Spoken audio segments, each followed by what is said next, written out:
Yeah, I think we're good to go. Okay, so good evening, everyone, and welcome. This is the November meeting of the Waterfront Parks and Cultural Committee of Community Board One. Thank you all for being here. Let me quickly introduce a couple of people who are with us, as they always are. We have Andrew Zelter, he's the co-chair of the committee.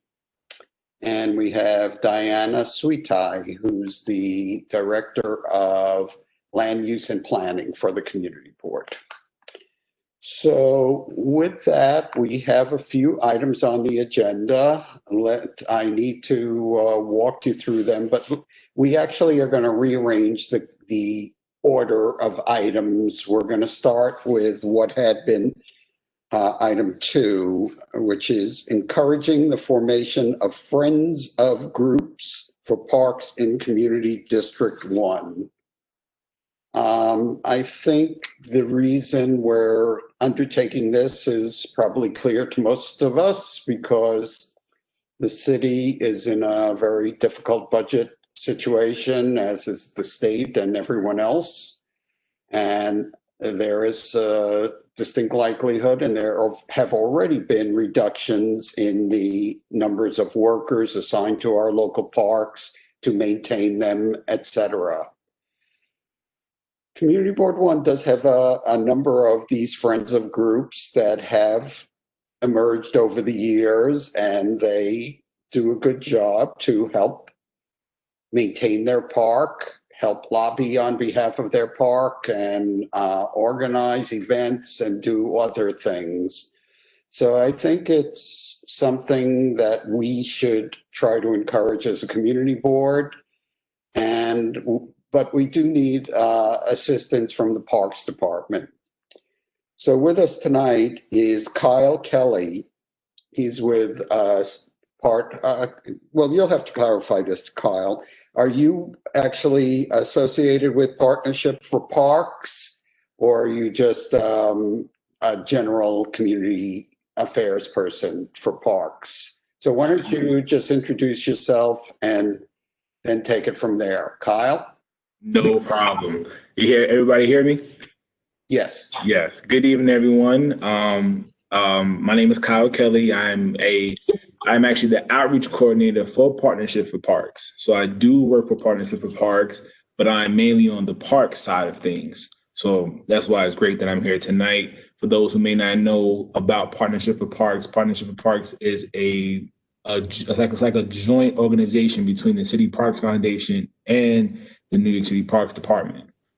So we'll be actually celebrating our 25th year this year. Unfortunately, due to everything that went on, we couldn't celebrate the way in which we wanted to. We had a great mural and everything set up in the Arsenal so that everybody who comes and visit the Arsenal could see it. But we're gonna take things virtual. So yeah. So just to go based off to give you a little bit about partnerships. Partnerships, like I said before, we are a private-public partnership where we have a non-for-profit side and a profit side.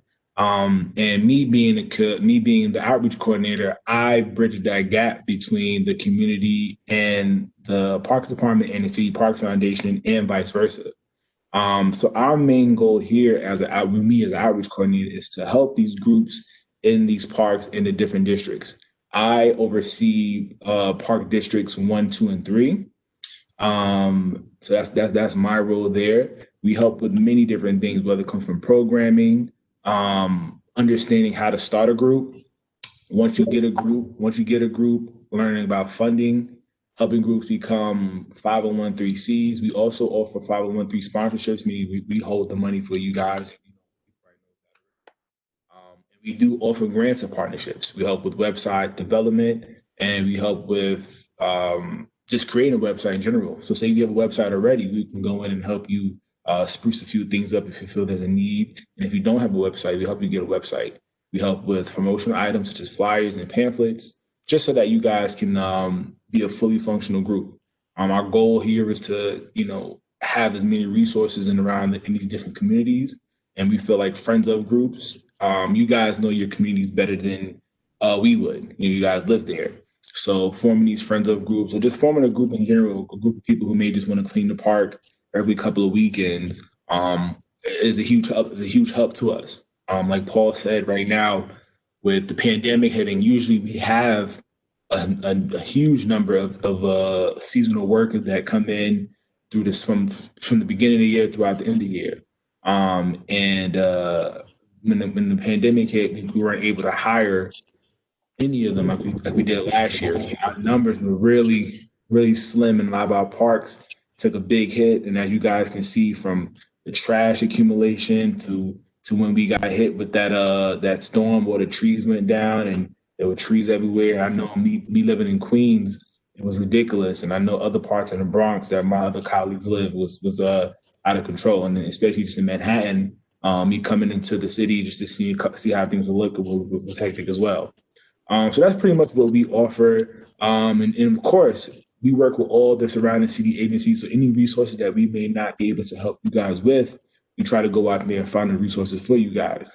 We're pretty hands-on. We offer a lot of these different webinar classes. Once you decide that you want to be somebody wants to be a friends of group, we go through a whole line of meetings and workshops just to get you guys to make you guys feel comfortable about the next steps in what you're about to take.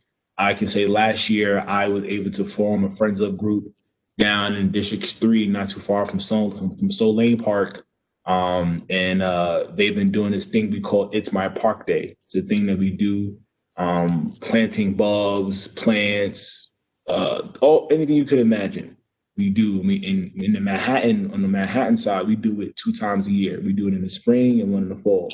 And we do one big project around the whole borough at one time. So every park from Lower Manhattan to Uptown is doing a project at the same time. And we was able to do it this year, of course, with the regulations that were put in, but we made it happen. So that's my nice little Okay. Well, that was good. That was very good. So if the community board were to send out information to or offer to help different people in our district who are interested in forming these types of groups, you would be a person who would assist and work with them and give them the know-how of how to go about doing what they want to do. Yes, sir. That's tremendous. Mm-hmm. Okay. Like I said, we've been rocking out for a while now, and we receive a lot of different groups. And District 1 is my district that I don't get a lot of groups from because just depending on how things are placed. Like I just did one with City Hall Park, Friends of City Hall Park. So they just did their first. They just did their first like partnership with Parks. It's My Park last week, and it was great to see. And then one thing we do a partnership. We try to let you guys connect with all your district managers, regional managers, anybody that can be an assistant. Because we're helping you guys with the programming, but when it comes to major issues in the park, you should always know who your district manager is. You should always know who your regional manager is. And you guys being CB1, your regional manager is Therese Flores, as you guys may know, and Jamal Patterson, who is your district manager. Yes. Okay. So let me let someone else go. Andrew, you have your hand up. Why don't you take it away? Sure. Thanks, Paul, and thanks, Kyle. That update is very helpful. I think this is a very timely subject, and I just wanted to share my experiences this fall with various recreational activities that we put on for baseball and softball. And no surprise, given the inability to bring on the seasonal resources combined with the fact that the ball fields were sitting idle pretty much all of the spring and through a good part of the summer. When they did start issuing permits, the Parks Department, the fields were just really difficult shape. A lot of to bring into a playable state. And that's not meant as a criticism at all, but simply that we're in an environment where the resources are so stretched, the ability to keep these parks almost at a bare functional level is a bit of a challenge. So I think it's incumbent upon the community to consider how we all can get involved, even post-COVID, to step in and support. I know we as a league are coming forward with helping to purchase maintenance equipment, doing some painting of the facilities around the fields. And it's just been an incredible community experience for our kids. So I really like this topic and hope that we're able to embrace it and advance it.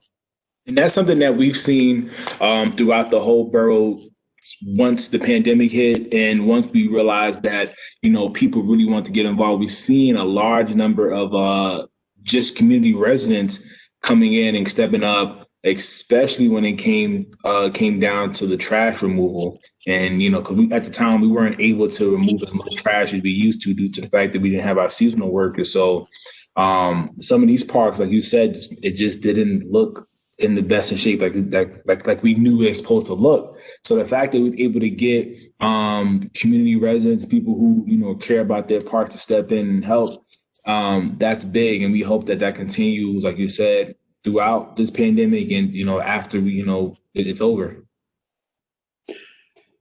Do you have a list of friendship groups? So, funny you mentioned that. That's our next big project right now that we're going to work on. We're going to do a GI map of all the Friends of Group throughout the whole Manhattan. And it kind of raised a flag on my head because I was like, wow, we work with all these Friends of Group. We didn't have one, prior, but we just get so wrapped up in our work. We don't usually think about that. But right now we're working on a map to map out every single district and to map out every single Friends of Group in the parks in which they are, using. So we don't have it right now, but it's something we're working on diligently at the moment. So once it comes out, we're gonna make it available to everybody to have access to, because we feel that'd be a great tool for people who not only want to know about the Friends of Group, but might want to get involved in joining that Friends of Group, just to do like a volunteer project with them. I mean, I'm sure I know of a number of groups, and I'm sure others on the committee do. Diana, does the board have a list of these types of groups for Board One? I bet we do somewhere, but I'm coming to the round for it. I bet Lucian has it as DM. He has all of that info. Mm-hmm. Yeah, no, there were, and the thing about it was there was like a little outline of every community board, and that outline has some of the old Friends of Groups that might have been there prior, and due to time, some of those Friends of Groups aren't as active as they used to be. So things like that, what we realize need to be updated, and that's what we're doing right now in the process of updating. Okay, Kathy, did you want to say something? Yes, sorry, I needed a minute to unmute. Hi, Kyle. How you doing? I was wondering if you were aware of the Daffodil Project. And yes.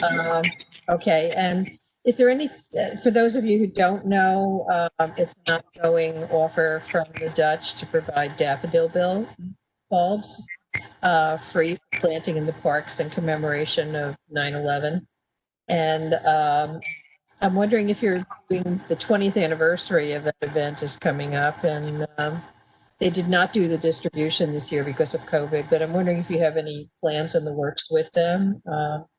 Well, like I mentioned, like I mentioned a couple of minutes ago, we have this thing called It's My Park Day, and that's the fall time is usually when we have a Green Acre Fund grant that we use, and we go out and we purchase like 20 to 30,000 different bulbs. And we did that this year, and unfortunately, we only do it probably 2 weekends in the fall time. So we did it the first 2 weekends of October. We did the distribution of the daffodil bulbs and the crocuses and all the different bulbs. So right now we don't have no more because, of course, we don't know how we're going to be able to get them. And just to speak on what you said about the Daffodil Project, I will look into that and to see if there's any updates that they might have, because on our end, because we try to work hand in hand with them, because a lot of our group utilize the daffodil project to get daffodils, especially around the fall time, and we usually try to understand when they want to do their distribution so we can do our distribution. But we haven't on our end heard anything back from them yet. So once I hear something back, I can try to send a message out to the community board to give you guys an update. Thank you. No problem. Okay, I don't see any other committee members with their hands raised. Is I there do any- see one message that was put in the chat, and it said, "What are the plans for the Brooklyn banks, and what would be a realistic way of getting light in the state parks in New York?" I can't really speak on the Brooklyn banks, but I can address probably the getting lights in some of these parks. That's something that, and when you say lights, you probably mean like the bulbs and just the overall lighting of the park. That is something that we've been working on to try to get our lights out of parks brighter at night, because we understand probably walking at nighttime can be a little dangerous in some areas without having no power. And all our parks do offer power with our power lines and our light posts. But that is something that we are working on right now and getting our lights put up there. Okay. Any other members of the public trying to or wishing to ask a question? I see Neil Mossberg. Can it in any way be bathrooms open up at skate parks? That depends on that park and the park supervisor on whether they want to open them. I know right now, due to, like I said, anything when it comes to a comfort station being closed and not being open, it all goes back to the staffing issue. So yeah, but sorry, Neil. No problem. Yeah, this is Neil Mossberg. I'm the chair of the Old Seaport Alliance. And we've done work with other parks in the neighborhood, particularly Peck Slip. We took it from gravel to, where it's going today. I think Brooklyn Banks is actually a pretty important piece of the city.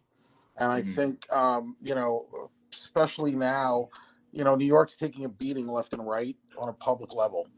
And I would like to know, what type of working group, to your point before, it's something that I'm pretty passionate about growing up in the city.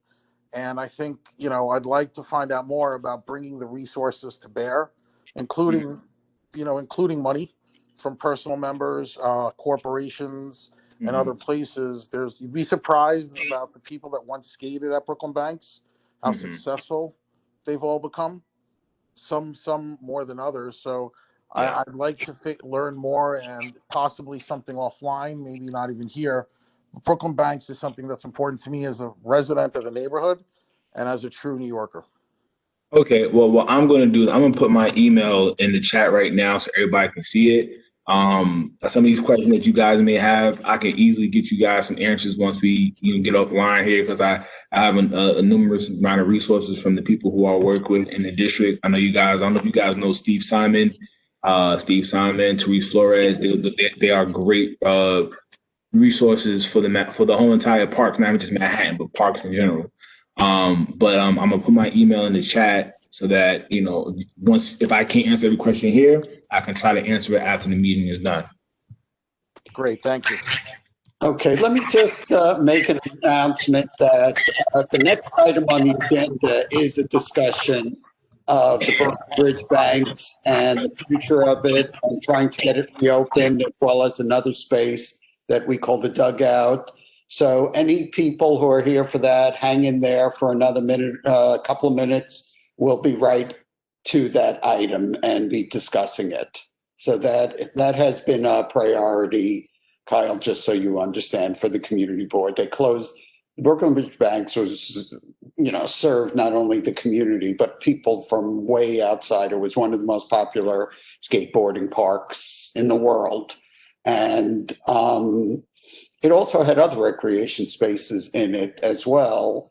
But the Parks Department, DOT closed it in 2009. And at that point, they indicated it would reopen in 2014. Well, here we are, not reopen. And now they're telling us it may not reopen for another quite a bit of time. But I'll get to that in a couple of minutes.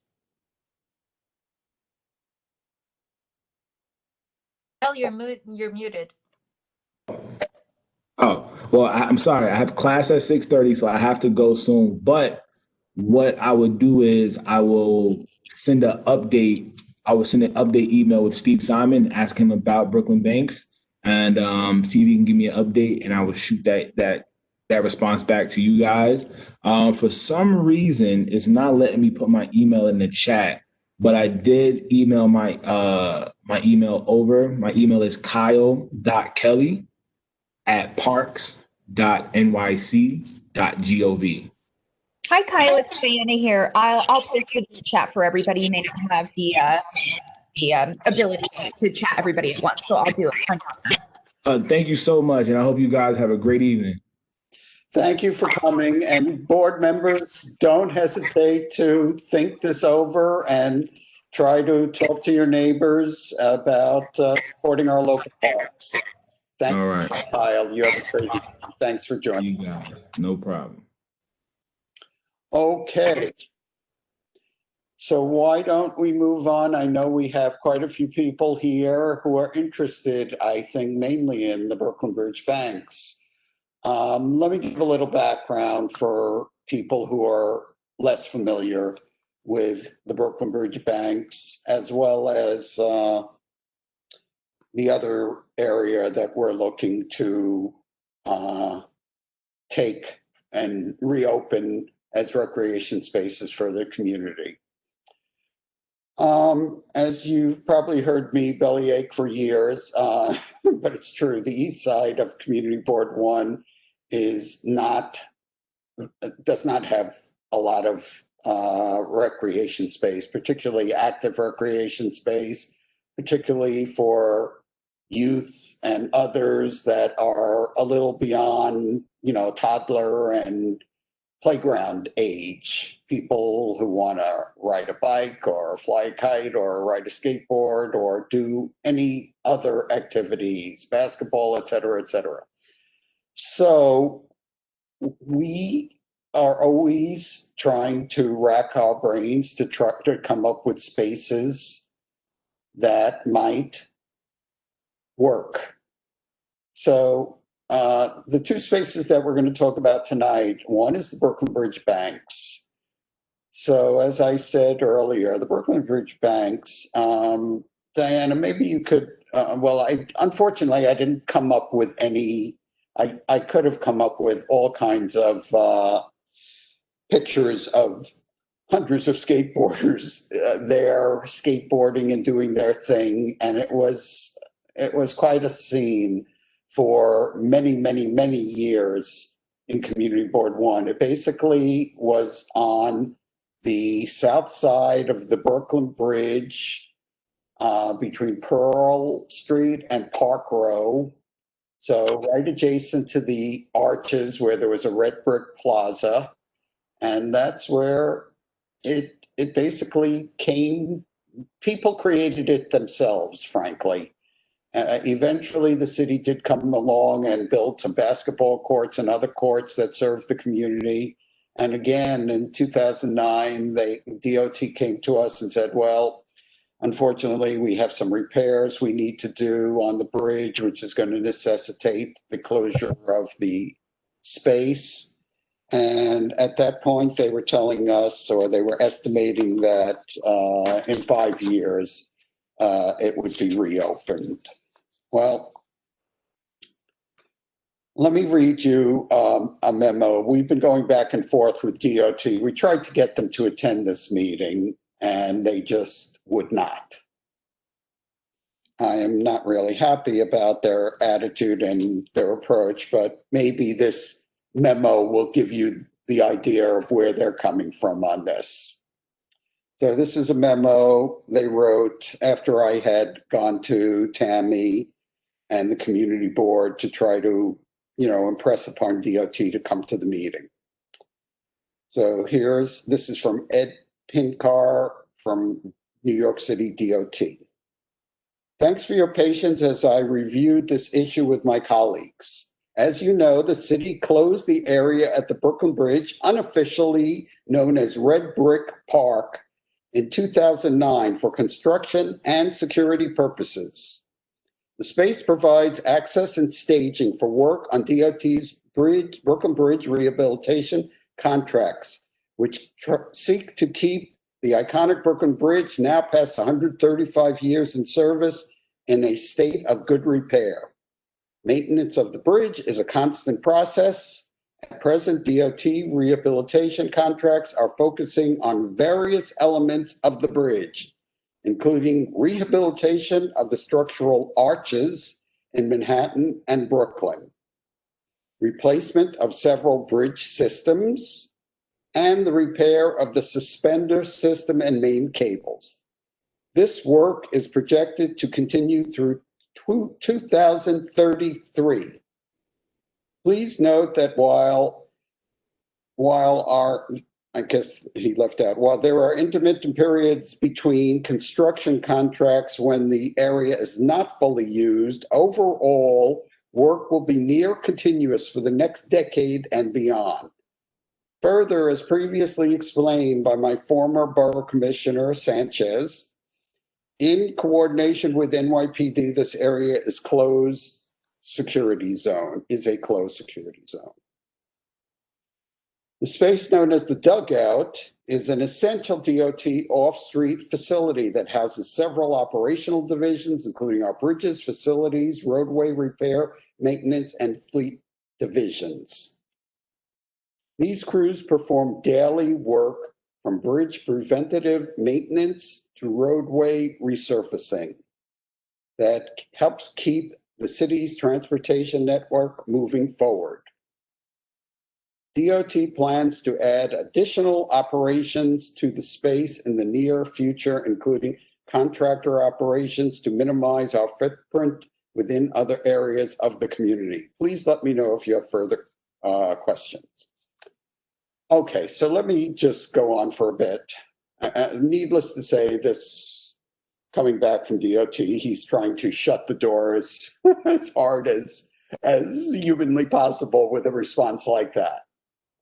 Well, I, for one, am not ready to just accept, what he says. And I think we have to, as many people on this community board know, we don't get what we want unless we fight very hard for it. And it sometimes takes years and years to accomplish these things. Hey, Hudson River Park didn't come about in a day. There were lawsuits, there were all kinds of protests, and it took decades to get it built, but it's magnificent today. Diana, could you just put up maybe a couple of those slides that I prepared for you to show? All right, first of all, I prepared this one just to give everyone some idea about the areas we're talking about, especially if you're not familiar. So the Brooklyn Bridge Banks, as I described, is the area circled above that runs under the Brooklyn Bridge arches, under the Brooklyn Bridge roadways, approach ramps, etc., adjacent to the arches. And as I said, it runs from Pearl to roughly Spruce or Park Row. The dugout is a space further down the Brooklyn Bridge, as you see it on this drawing. And that's adjacent to a street called Robert F. Wagner Senior Place. And if you don't know, Robert F. Wagner was a former mayor of New York. But anyway, he got a street named after him. This is actually the dividing line between boards 1 and 3. So this space is, again, under some of the approach ramps and roadways, and certainly in my observations for years and years, I rarely see vehicles, as Mr. Pinkar indicates, using it and needing it. Yes, they do have a couple of trailers there, but I guess that raises the question, are there other places we could find for them, even maybe around the Brooklyn Bridge? Brooklyn Bridge is a very big, large space. There are places on either side of it that may be more accommodating and would enable the community to recapture some of these spaces, in my opinion. And I did invite, I don't know if anyone from Board 3 is with us. I did invite Board 3 to join us, and I invited Aixa Torres, who's the president of Smith Houses, which is located just on the other side of the bridge. Because if we are successful, especially with the dugout, that would also, I think, be able to serve their community. So with that, I know we have one member of our community board who's very, very interested in pursuing this project. So maybe what I could do is call on her first, and that is Rosa Chang. She's a relatively new board member. Again, introduce yourself to everyone and tell them what you've been doing about this. And Rosa is probably the one and the reason why we have over 100 participants in this meeting tonight, because she reached out to some people who want to see, especially Brooklyn Beach banks, reopen. But with that, let me turn it over to Rosa. Thank you, Paul, and thank you so much for your support in following up on this issue. And I am absolutely certain that with a strong, hard, possibly long fight, we are going to get this it back into public hands. And to me, this is public land, and it's public land that in a neighborhood has very, very little public space. We're talking about like essentially 4 acres here. And just for a sense of scale, Washington Market Park is just over 2 acres. So there's so much potential here. And we just don't have, as you said, space in our neighborhood for kids to go out and play ball or soccer or bike or skate, for people to just, chill out near the water. And what makes this bridge maybe not as great for a sort of a standard park, makes it actually perfect for a whole variety of multifunctional uses, because it is landmarked and it must stay open, but it still provides, that sort of spaghetti-ness of on-ramps and off-ramps actually provides rain cover and provides snow shelter. And I just see so many possibilities there for our neighborhood. I'm frankly outraged that the DOT and the NYPD cowardly did not bother to show up and raise our community. Just to correct you, sorry to interrupt, but we do. Go ahead.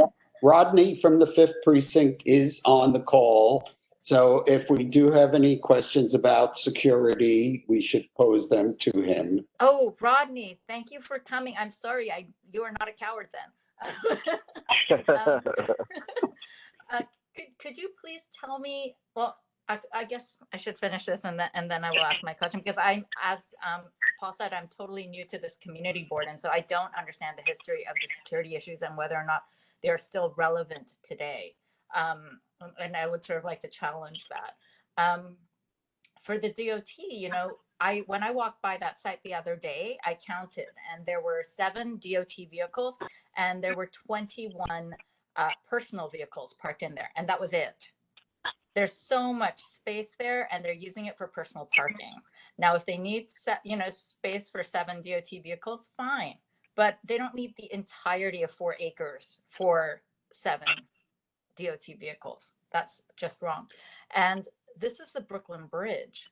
This is an icon that's known the world over to represent New York City. And it has, I wouldn't go there now during the daytime or nighttime, because it's a horrible place, and you sort of feel like there's a risk of getting mugged, and there's nothing there to go to, and it's so uninviting. But it could be amazing if it was well done and people were there and people had a reason to assemble there. And I see that as a public park. And I see that as serving our skateboarding community. I see that as serving our parkour community. I see that as serving our children. There are public schools there that desperately need space for children as they age up. I see that for our older residents and open space doing Tai Chi and yoga outside. Movie nights, you know, right under the Brooklyn Bridge, overlooking the East River. I mean, we have the most amazing draw there already, which is the bridge itself. And we are just letting it lie fallow as a parking lot. And to me, they're stealing from the community so that they can have private parking for their cars. And I feel like that is just so wrong. And they're also spending, you know, how many millions of dollars to renovate these vaults that are under the bridge. And what are they going to be using it for? Is that just going to be like more parking? Because that to me also seems criminal. Anyways, so you get my point of view on this. I think it could be amazing. I think our community needs it. I think our children need it. It's a once in a lifetime opportunity, and I think we need to fight really hard to get it back. Okay, that's it. Well said. Well said, Rosa. And we definitely need you and people like you and your enthusiasm to try to make this work. Did you want to try to pose your question to Rodney before I call on some other people? Sure. So I guess my question, hi, Rodney. Hello. Is what are the security issues? Because to me, when somebody says that the Brooklyn Bridge is a security issue, I'm thinking, well, how many, you know, hundreds of vehicles travel across that thing every day? Why is the underside of the bridge more of a security issue than the actual bridge itself? And couldn't it be planned with or dealt with in such a way to maintain its securability while still leaving the vast area underneath it open for public use? Hello, can you hear me? Yes, now I can. Okay. This is Officer Rosado. I'm the NYPD 5th Precinct Community Affairs Officer, and I cover Chinatown, Nolita, Little Italy, the municipal area, and also 1PP and the banks that we're discussing. Now, from what I've been told, and I called the headquarters security today, and we had a conversation about what is the problem with the security. They said that they haven't revisited the security for that area because they've been told by DOT that it's going to be under construction for such a long time. The NYPD wants to give back whatever areas that they can give back. It's not a problem. Now the only issue here would be that DOT has the construction at this moment, and there's also certain areas of the park that might need some security barriers to eliminate people. Maybe I know there was a time where the skateboarding community used to jump over the wall and into traffic onto the roadbed. So small things like that. That's not. I'm sure that can be an issue that could be solved. But a lot of these issues, I think they can be solved with DOT installing fencing and a lot more lighting in the area. We have a ton of security cameras in that area for security purposes. If DOT or whoever can give us more lighting, we will be able to have security more in depth. And also, when it's time for reopening the park, the NYPD would do a security assessment of the area and see what it looks like. Right now, the NYPD doesn't really need to go in there because it's all fenced off, so they don't know what the vulnerabilities are going to be. So that's another thing that we haven't crossed that road because they haven't opened it up for the public. But the Triangle Park across the street was renovated, and that's wide open for the public use. And the only time that it gets closed off is when we have a full lockdown of the facilities, if we have protests or incidents like that. Other than that, we don't lock that park up anymore. Can I? Hi, Rosa. It's Elizabeth Lewinson. Can I interject as well and just add something to what the officer just said? I am pretty sure, at least this is the way it was 10 years ago, but I am pretty sure that the Brooklyn Bridge is considered a terrorist target. And so putting any park underneath it, or at least in vulnerable areas, could open up the bridge to potential terrorist attacks. I just know that, having worked at NYPD counterterrorism about a decade ago, and it was certainly on the target list. So I think this I mean, I would love to make at least some of it a park, you know, but I think that we need to talk to the Counterterrorism Bureau and find out, you know, what areas are off limits for that reason alone. Well, Rodney, when you spoke to headquarters, were any of the people from that division on the call?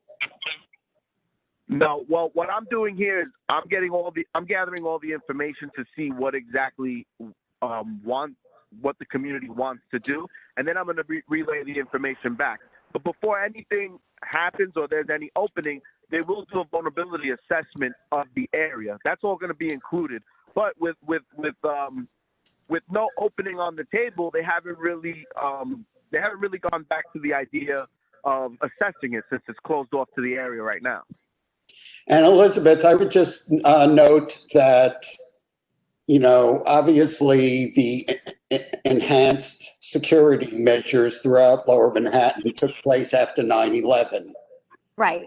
But Yeah. this area remained open until 2009 when construction was needed to be done.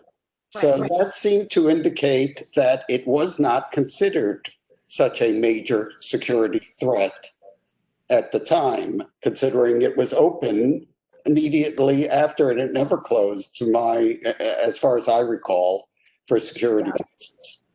So here's the thing. I mean, I too would love nothing more than for this to be turned into some sort of, you know, park or recreation. It is public land, everything that Rosa said. But before, and I'm sure, you know, the NYPD, I think we need to, Officer Rodney, is that your name? Officer? Yes. Okay. Is it to sort of liaise with the counterterrorism unit and sort of find out from them, dig a little bit and find out from them if there's sort of a terrorism concern here with this park? I mean, I just think we need to go that route before, you know, we sort of try to do anything. We need to sort of check that box. It's just my personal opinion on this, you know, just to make sure that, you know, I wouldn't want to do all this work and then someone come back to us and say, well, sorry, we can't because it's a terrorist target. And like I said, it's a very large piece, but, you know, maybe some parts of it, you know, are available to us and maybe some parts are not. So I just wonder, we should probably ask that question to the Counterterrorism Bureau. Well, that's one of the purposes of tonight. You raised it. Thank you. Okay. Yeah. What I will do from here is taking notes, and the other thing is it's a big park, it's a big area. So when the NYPD, we have a special unit that they'll assess the vulnerabilities of that terrorism, and that'll be part of that. That will all be part of that. And I want everyone to know that the NYPD will do a vulnerability assessment of the park and the area, because the pillars of the bridge are obviously near the park and the major roadways are above the park. But that will be part of it. But right now they haven't really gone that far because they haven't been warned or told that the park will be opening anytime soon. I think once we let them know that it's on the horizon, then we'll be able to push for something like that. Paul? Okay, let's keep going to the members of the committee. Joe, that sounds like you. I'll let you go next. Can you hear me now? Yes. Okay. I just want to let everyone know, in the past, the Department of Transportation has been the worst agency to work with. So it could come to the police, say, okay, but we're still going to have to fight with the Department of Transportation. And Paul, you have experience, so I think you know what I'm talking about. Yes, we will need to either find other spaces for the vehicles and other operations that they have. We need to work with them, but they have to be cooperative in that effort. And they haven't been in the past. Well, we will try to change your minds. We will work on it. I will twist someone's arm if you want. Okay, not yet. Okay. Andrew is next. I'll go down the list. Andrew and then Alice. Thanks, Paul. I guess a couple of comments. You know, given that they started construction, I don't know, 2009 or 2010, and they're projecting a 2030 something completion date. It just doesn't seem to pass the red face test, and I do think it's worth a fight. And Rosa, I'm happy to join in the fray with you, so count me in. Question I have there ever been any design plans or schematics for how this park might be developed? And if there are, I think it'd be helpful to dust those off. If there aren't, I think it'd be helpful to consider how, as part of the fight, he might come forward with some ideas as to what the park could look like. And I don't think it needs to be incredibly detailed, but just some visual that perhaps we can lead with. And then my last question, look, it's worth the fight. I don't know how far we'll get with the fight, but is there a strategy? Is there a plan B strategy where perhaps we use this as leverage to identify other areas and push parks and the city to focus on building those out to meet the needs of the community? I guess we'll have to, take it one step at a time. I think we want to try to go for this space. Again, as somebody who knows the spaces in this side of town, there aren't a lot of options, right around here. I mean, unless Howard Hughes wants to give that space to the community and build a park there, we don't have too many open spaces that can be turned into parks. I posed questions to DOT that they didn't even answer or try to answer, such as, do they really need to close all the areas below the bridge if they're working in an area of the bridge on the cables that are miles away? It doesn't sort of make sense to me that these areas have to be closed indefinitely. We need to find out. To my knowledge, they were rebuilding the arches there and rehabilitating them, which is fine. We need to find out, and that was one of the things I asked them for, a status report on that project and where they are. And then we need to get answers to many of these other questions that we do have and that are coming up tonight. And Paul, just quickly, did you ever see, or do you know if any development plans or drawings for what could be in that space were ever prepared from a park perspective? Well, we're talking about two spaces. First, the Brooklyn Bridge Banks had been a park area. So it already, had a layout of basketball and other courts, and obviously a good portion of it was used for skateboarding as well. So I don't know if we have to totally reinvent that space. Maybe we just need to dust off what seemed to work fairly well in the past. The other space, no. And I know Rosa had some ideas about trying to perhaps set up a design competition on that. And I don't know if anyone else has anything on that.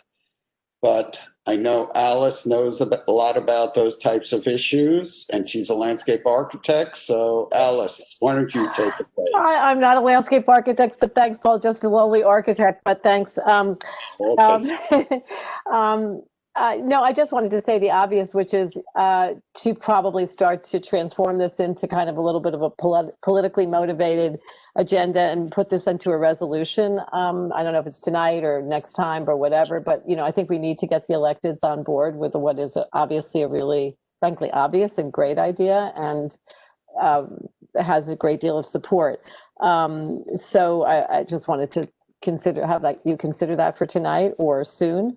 And I don't forget that part of this also could have an environmental component. A lot of these spaces that we talk about in this board, very small spaces like traffic islands need, greening. And so this is another argument for the space to become a green area that could really help the community in more ways than one. And I think that's an argument that could resonate with, environmentally conscientious political types. So I just add that into the pile and hope that we can maybe put this all as sort of point by point with the pros and cons in a resolution. That's it. Thanks, Paul. And Okay. I'm also very happy to help, as Rosa knows. Okay, that's great. Thank you for your support. Betty Kay, you need to unmute. Yes, thank you. I need to turn both on. I just wanted to make a point of information that I think people have probably forgotten. The community board has already passed a resolution that does involve this space. I'm going to remind people there was a time when we asked for increased space on the Brooklyn Bridge for pedestrians and cyclists. One of the whereases in that was that the DOT work with the winners of the New York City, the competition that was held for reimagining the Brooklyn Bridge, something sponsored by City Council. And the winner was the Brooklyn Bridge Forest. So if anyone searches it, you'll find the Van Allen Institute actually ran the competition for the council. Brooklyn Bridge Forest won. They have a film online, and you can see their international design architects have already designed what to do with the space, as well as the funding for how to do it. So I would encourage people to take a look at that. And also you can work with, in fact, the primary in that group is someone who Lucian knows from the Peace Corps. So he has a personal contact with that person as well. But I suggest you talk to them and see what you can do, because contact has already been made with the DOT to please work with that group, and it does involve this space. Great. Okay, thanks, Betty. Sure, and I tried to paste this in so people could see it in the chat, but it doesn't work. What, you're having trouble with Betty. I don't have a way of the send button isn't on, so I can't do anything with it. Can you email me, Betty, and I'll put it in the chat for everybody? Sure, just so people could see the website where they can see the film. Thank you. Sure. Okay, let me see. It looks like I've called on all the members of the community board who have their hands up. So with that, let me start taking some people who are not board members who have their hands up. Tony Hawk, New York. Hello. How you Yes. doing? My name is Leo Heinert. I'm a professional skateboarder from New York. Most people in New York know me. I've been skating the Brooklyn Bank since I was literally 10 years old. So I went to school for architecture, and I used to skate that place every single day. So you mentioned the Brooklyn Bridge Forest, and it looks interesting. But if they're gonna try to take out the reason why the Brooklyn Bank is so special, which is how it's naturally made for skateboarding, kind of a tough deal. But I see everyone is really trying to make this happen so that we can get the space back for the public, and I really appreciate it. So yeah, I mean, if there's any way that we can try to get it going so that we can get the space back to the skateboarders, and I know there's basketball courts and there's other things there, and like those things definitely need some rehabilitation. But the actual Brooklyn banks, like the actual embankments, are pretty much amazing. It's world class. Like the whole world knows it. And also another thing about the terrorist threats, I mean, the arches has always been pretty much closed. There was never really access. The whole time that I've skated there for like the 10 years that I was able to skate there, there's never been access into the arches, and I've never seen any actual crazy situations go down. But I do understand that concern. But I think that there could be a way to get this back to the public and maybe do something amazing for not only skateboarders, but for like the whole community without taking away the skateboarding aspect of that space. Because in reality, the skateboarders make it really special. That's all I gotta say. Also, maybe some lighting there too. That way, like at night, it's safer and they don't have it like, people don't feel unsafe to walk through there. And yeah, I mean, skateboarding is an Olympic sport, so it's time to try to make to start helping skateboarders like being able to practice aside from the skate parks. Thank you. All right, thank you. Okay, And I should have mentioned in the upfront that we generally ask the public to limit their comments to 1 to 2 minutes if they can. And with that, let me call on Richie. Hi, how you guys doing? Great. I just want to thank you all for taking the time to listen to feedback from us, first of all. I think that this is not only a landmark for New York City, but an element that's being lost here is that it's also a cultural landmark for the skateboard community. So I kind of wanted to take a moment to talk about that. When Leo was mentioning about the skateboarding and the shape of the wave, one of the things that sets this physicality apart from some of the skate parks that exist today, which we didn't have back when the banks were open, is the perfection of the imperfection of the actual wave, where everything is sort of built to perfection at every spec, at every new park. There's something asymmetrical and imperfectly perfect about this wave that made it so attractive to so many people. It was not meant to be ridden on, yet all the youth of New York and surrounding boroughs and areas wanted to come there to exploit the imperfection of it. And from there, created a whole new culture. It's different than any other local park where everyone who lives uptown plays basketball in their local park, or maybe you live somewhere in Gramercy and you have your local residents. This actually was so interesting. It brought people from everywhere, and that embodies the inclusion and like diversity of New York. And in a city that's becoming constantly over gentrified, there's something so inclusive and diverse in the community that is drawn to this, that I've experienced things there that I would have never experienced anywhere else in New York City in my lifetime, because it really embodies that special cultural melting pot. Now, I went there as a child from a sort of, I guess you can say, like a income challenged home.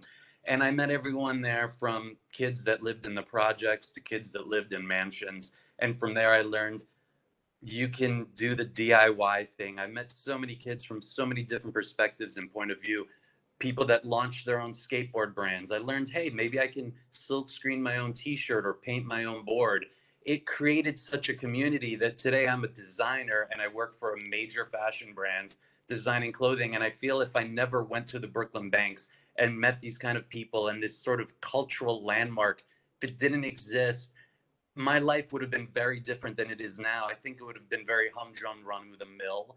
So I think for the community and the future of the youth of New York, as it continues to get more gentrified, it really needs to be looked at as a cultural landmark. And I think the future generations need to experience this because it is a disappearing element of New York City. Okay, thank you.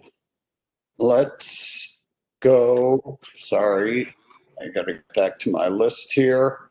That was Richie. So let's go to Rob Magliaro. Hi, everybody. I'm gonna actually plug this from two angles. So first, I agree with Leo and Richie. I didn't actually grow up in New York City. I grew up in Pennsylvania, but I grew up in a skateboard community. My family actually owned a skate park in Westchester, Pennsylvania. So I feel connected to the Brooklyn Banks, even though I never skated there, because it is so iconic, and for all the reasons that Richie and Leo just said. But my second plug and my connection to the Brooklyn Banks is that I'm actually a high school principal at the building across the street. So I opened the high school for emergency management. It's in the Murray Bertram building. And we have been dying to use that space for the 7 years that we have been there. I'll echo what Rosa and everybody else said. Like, there's no work that happens there on a day-to-day basis. I walk past the space every day. It's used for personal parking. There's no reason why that space couldn't be cleared for skateboarders, for the public.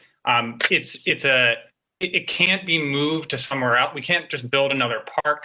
Like, that space is unique to New York City. There's 4 schools in the building. It houses 2,500 kids. Like, we could have been using that space for the past 7 years for PE classes. I'd like to also add the high school there that my school is in has no windows. So having a physical space right across the street would be essential for our students, many of whom skateboard or many of whom play basketball. Additionally, like in the pandemic, we could have used that for outdoor learning. So there's like a lot of uses for like the immediate community, which I see as a community leader right across the street every single day. I like actually greet students and look at the Brooklyn banks as they come in every single day. So, you know, my connection is deep there. I would just like to say, like, to Rosa, to you, Paul, and anybody else on CB1, I actually used to be a member on CB3. I can't sort of balance the time out now between being a principal and being on CB3. But what I will say is I'm happy to put in the time for any advocacy that needs to happen to open the space, because we could really use it. One other thing that I'd just like to say, and I know you try to stick to 2 minutes, I was talking to a friend today who works for the federal DOT, and she was saying that if they're accepting federal dollars through the New York City DOT, they're required to do an assessment of the recreational impact around the space. So if they're accepting federal dollars, that may be something to press them on in terms of like, have they really seen the impact that it's had on the recreational space for everybody in the broader community, especially because there has been a decrease in space, in outdoor space in CB1 since 2010. So for what it's worth, like, I know that was long-winded, but I'm happy to drop my email into the chat and, you know, continue on a working group. I'm sure there's hundreds of other skateboarders and people on here who would be happy to organize to make sure that this thing opens, because I don't think that it's going to happen if we don't have people putting pressure on the local elected officials and coordinating as a community. And there's clearly a lot of support in this room to open it back up. Thank you, Rob. I think your participation in this effort would certainly make a difference, so thank you. Okay, let's go next to Neil Mossberg. Yes, hi, thanks. So just talking about the space and just listening to everyone's frustration, and we've experienced at the OSA as well, but we did run a pilot program. We worked hand in hand with DOT with a program they had called Under the L. So there is the opportunity, and we did bring in outside funding, right? So the OSA partnered with corporate. It was a public-private partnership. And that's the direction that I think that if you want to bring back Brooklyn Banks, you know, arguing with the DOT about what they do with their trucks is pointless. There are other government agencies as well that nobody's brought up. PD was super supportive, just so everybody understands. We were at the entrance to the police, and they were super supportive. They worked with us. They were really advocating for the use of the space for the community.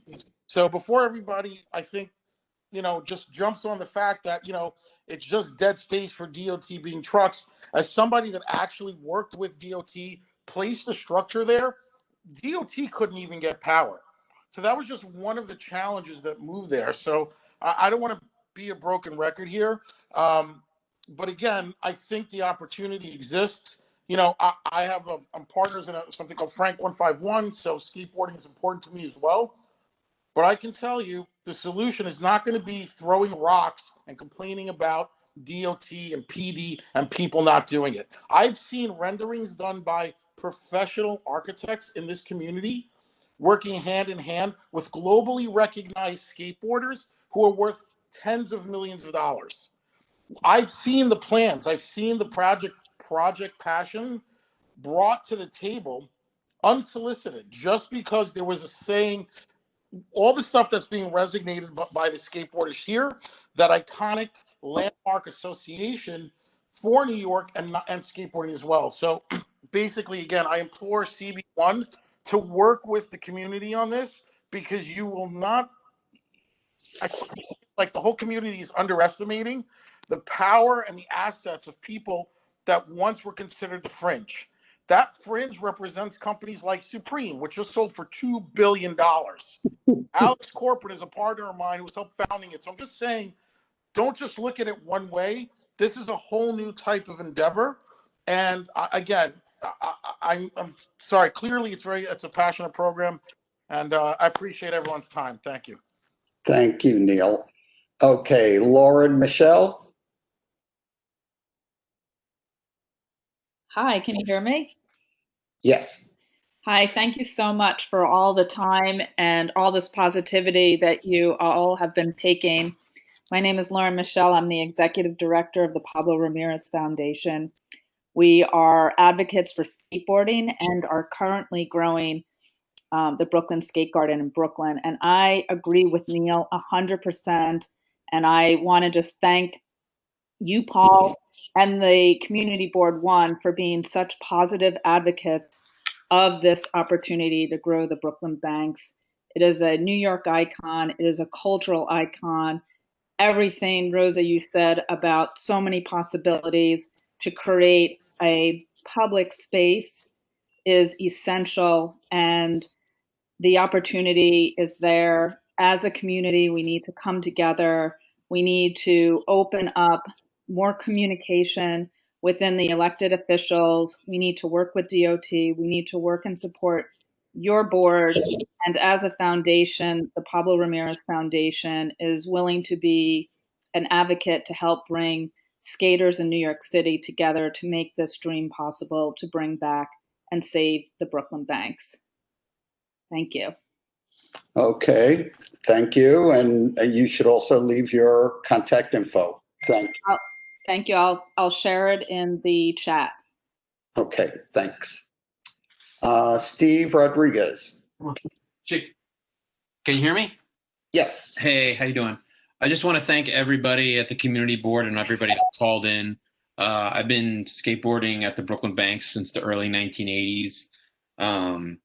And it's a place that is close to my heart, a place that's close to skateboarding's heart, and had a huge impact on my life. Given that it's a space that's very unique to New York City, to the space it's at, and I've already spoken with Rosa at the community board. I gave her a little tour of the Brooklyn Banks, gave her a little history of it, and just want to say I'll do anything I can to help make this happen, to work with whoever we need to work to make it happen. And my son also skated at the Brooklyn Banks. He's 10 years old. His name is Shiki, and he also wanted to say something. Thank you. Yeah, so the Brooklyn Banks is a super fun place, and I really love it because it has a lot of history and it's been around for such a long time, and so many people have skated it. It's so unique because there's no other really big bank spot like that in New York, really, and it's just so fun because there's so much space there, so so many people can be there, and it won't be all jammed up. So yeah, I really love it. All right. Thank you very much, guys. That's all we really have to say. And Rosa has my number. We're here to support. And I just want to thank the community board once again for everything that they're doing. I appreciate it. You're welcome, and thank you both. Paul Van Orden.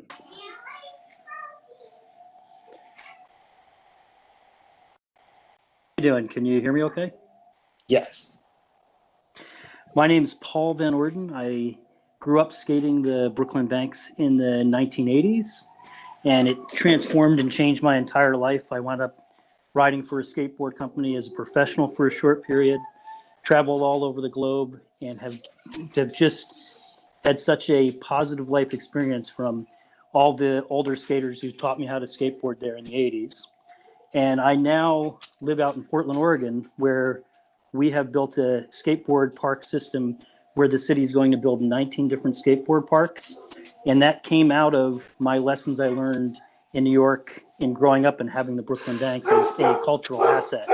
So I am very excited to do anything I can to be of assistance with your efforts there to protect and save the Brooklyn Banks from any possibility of going away in any way. And if there's anything I can do, I have spent many hundreds of hours on advocating for public skateboard parks, and am happy to volunteer in any capacity that I can. I've done numerous studies on noise at skateboard parks and how it impacts the community as an acoustical professional, and I am happy to offer any time or energy I can, even though I'm all the way across the other part of the nation. I'm just amazingly supportive of your efforts to recognize its cultural asset to New Yorkers. I was a kid from Jersey City in Newark, and I'd come over on the train. And so I just want to thank you for your efforts. I know how much hard work it takes to get here. And I just also wanted to say that the element, as you're hearing from other skateboarders, of what the banks are is a cultural asset, as it is And I would just encourage you not to change it too much, because that's what makes it the magical place that I would see as a teenager, kids traveling from all across the globe just to come there to skateboard the Brooklyn Banks. So I just want to thank you for everything, and thank you for an opportunity for all of us as skateboarders to be able to speak to you today. Great, thank you. Let's see, I think I'm up to Garrett Gutierrez. Hi, can you guys hear me?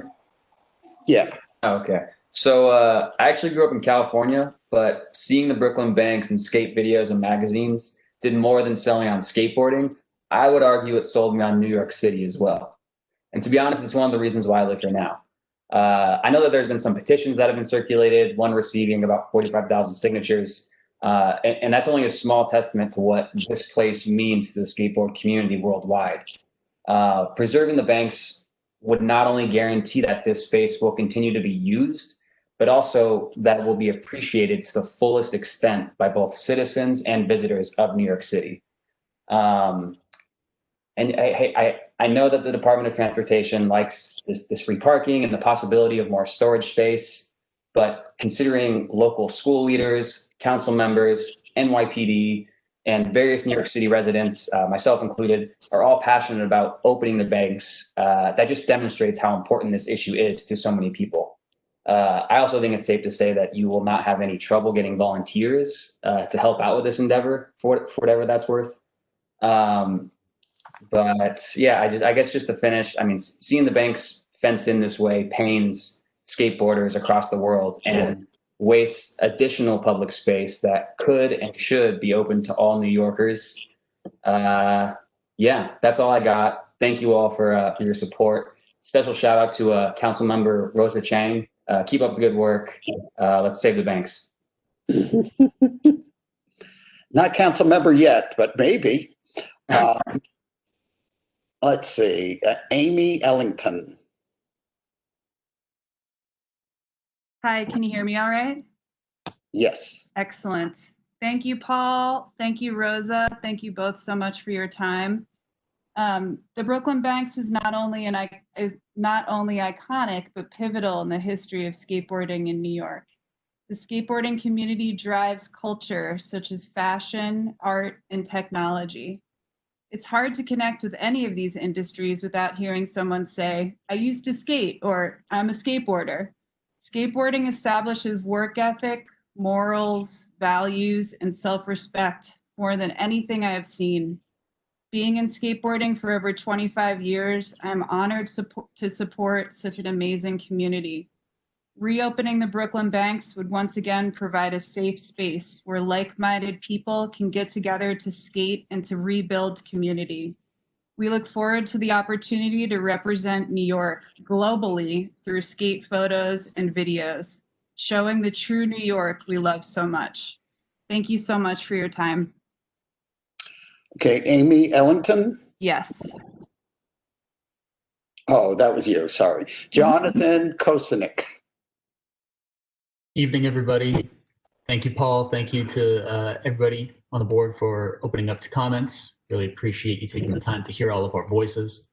I'm going to reiterate some of the points that have already been made. I grew up right outside of the city in New Jersey, but grew up going to the banks. I think one perspective I can offer that's a little different.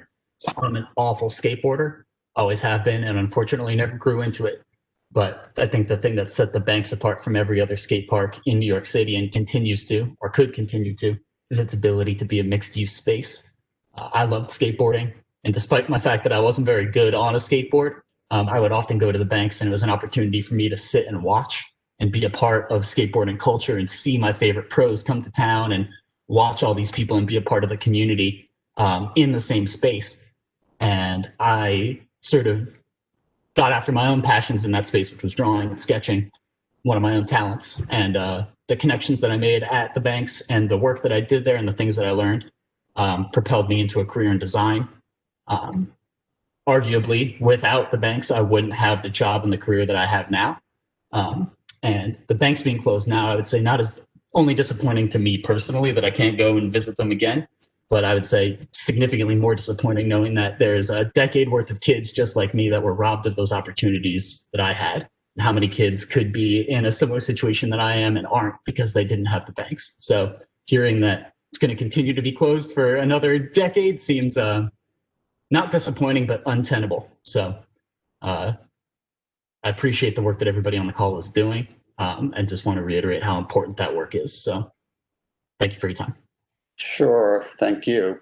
We have about 6 more speakers. I would just say if you're basically going to repeat what's already been said, I think you get the sense that our community board is rather supportive, but we'll call on you if you'd like to be heard, but try to make your comments brief. James McDonald. Hey, thanks everyone for being here. My name is Jimmy McDonald. I don't want to repeat what everyone else has already said. Obviously, the Brooklyn Banks is iconic. Feels like it's one of the only places left in Lower Manhattan that isn't just for office workers to eat lunch. It's obviously iconic for skateboarding. Other American cities used to have spaces like this. Philadelphia had Love Park. San Francisco had Embarcadero. But these places are gone now. They've been torn down. And the Brooklyn Banks is one of the only spaces left like this in America, not just New York City. So it's inspiring to see everyone here who wants to help save the banks. And, just the fact that this conversation is on the table is really great to see. So thanks for letting me speak. Thank you, Jimmy. Matthew Plassman. Hello? Yep, you're on. Yeah, I'm actually from just north of Boston, and I went down to the banks for bike jams probably about 10 or 12 years ago. And I'll say there's really something special about not just the place for regular users, but for events like that, which could obviously have a lot of opportunity for mixed events that could incorporate the entire community. Because those moments are something that, people as they grow older don't have opportunities to be a part of. And they really do keep people connected. And I've met people down there just for a day, and I can still send a message to them. And just because we met there at that moment, there's a deep connection there. So I think that that's another special part of it, where people would be more connected to not only the sport of skateboarding, but I ride BMX, and those were BMX jams. But all sorts of different, who knows what, artwork, other sports. It just has an incredible opportunity for people to have communal events where everyone feels like it's a special place. And I think that that's a great opportunity for the city. And it's one of like the go-to places. When you go to New York City, you meet there. And that's something special. So I think that there's a lot to learn from using that as an epicenter for people to get to know New York as well. So thank you guys for all your work. I look forward to seeing what happens in the future and for helping out. Thank you. Jonathan Becker. Hey, how you doing? Can you hear me? Yes. Hey guys, just wanted to say thank you for everyone for joining. I'm a student at Pace University, and about 6 months ago, my friend David and I saw that construction started up again at the banks, and we were just super bummed, and we decided to start the petition, and within the first week it got within the first day it got 10,000 signatures. I think 2 or 3 days later it was at 20,000. Another week or two is at 30, and then a month or so is at 40, and now it's past 45,000. And we also contacted Steve Rodriguez, and he's been helping us out a lot. And Rosa got in contact with us as well. So there's just an immense amount of support. And I think the most important thing about this is that the community is willing to work with DOT and whoever else needs access to the space. We just want to make sure that it's also accessible to the public because it has so much rich history to it. Yeah, just once again, thank you to everyone for joining. And if any contact info, I'll just put it in the chat. Really appreciate it, and whatever needs help, I'm super down to help out. So thank you for all the support and everything. Okay, looks like Guido is next. Hello, can you hear me? Yes. Okay. First of all, thanks for all of your support and thanks for listening to all of us. I know that you've listened to a lot, and there have been a lot of similar ideas. I'm going to try to just put mine in really quickly and concisely so it doesn't take up too much time. I come from the older set. I'm in my 40s. I've been skateboarding since 1984. In 1986, I had seen a skateboard video that was a promotional video for what amounted to the most popular skateboard brand at the time, this company called Powell Peralta. So in this promotional video, there's a section where the pros meet up with some of the New York skaters and skate the Brooklyn Banks. That was the first time I saw it. I was 13 years old, and I said, that's New York. That's right across the bridge from me. I was growing up in New Jersey, an hour away. I found out where it was, and much to my mother's chagrin, I hopped on a train, New Jersey Transit, and found the Brooklyn Banks after 2 trains, skated over there, and it changed my life. It was then and always the spot to go to in New York City. Steve Rodriguez, I also know, and at one point, several years ago, he asked me in a text message, what's the most famous skate spot in the world? And without hesitation, I fired right back a text that said, the Brooklyn Banks. It is the most famous skate spot in the world. It should be saved. Every professional skateboarder goes to New York, they stop at the Banks to skate the Banks. And now we can't. It's not available. Let's get it back. I appreciate it. Thank you. Thank you. Okay, 2 more. RPZ. There's a soup in the middle. Another one in the back. Hey, yeah, I just wanted to say that I grew up skating there, and I remember events like Back to the Banks and Manny Mania down in LES. We used to skate from Brooklyn Banks down to Lower East Side Skate Park, and it was honestly one of the best times of my life. I think one of the important parts is to keep a lot of it the same, like maybe fix the courts, but almost everything there was skatable down to the stairs that were whole on the other side across the street.